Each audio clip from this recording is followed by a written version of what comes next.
Hello, I'm Sally Hoskin, president of the local Becker County Master Gardeners.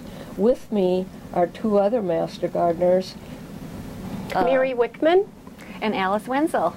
and we're going to attempt to answer some of the questions that we get at the Plant and Pest Clinic. We'll start with tomatoes. We often get questions about tomatoes, about the fruit, you know, why it looks like this or what's happening to it. And I have just a couple problems with the fruit on tomatoes that maybe we can identify for you. The one is blossom end rot. It's when the end of the tomato turns tan or black and it's flattened. This can appear at any stage of development, usually in the first third to the half of the growth of the fruit. And you don't have to pull the plant out. You can get good tomatoes off of the same plant.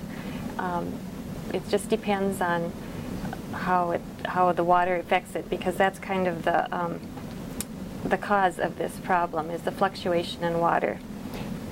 Alice, is it that it's being watered up above as opposed to I think like... it gets too much moisture at one time, and then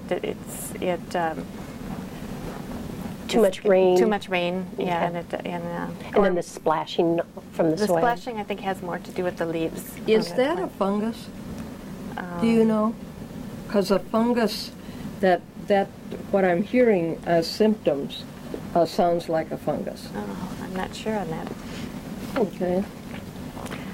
Another problem on tomatoes that we have is when they're pale yellow on top, and it's called sun scald, and it's when you lose the leaves on your plant that the sun it's exposed to the sun, and it gets hard and kind of that yellow color.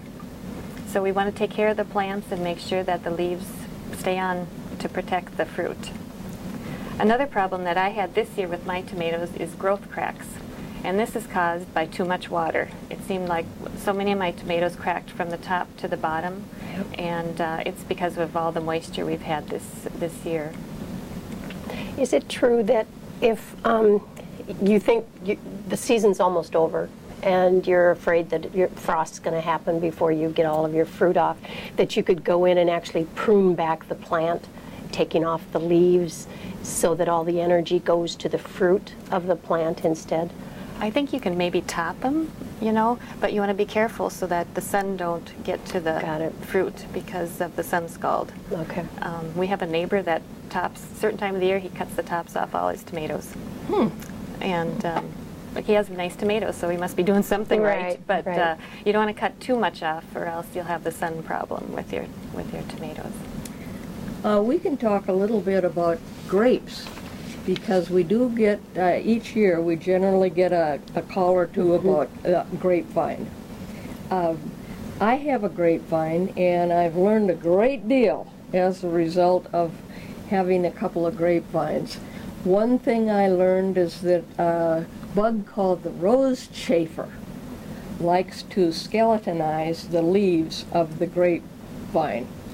One of the things that can help against that is to position your grapevine in a place where it's going to get plenty of air circulation.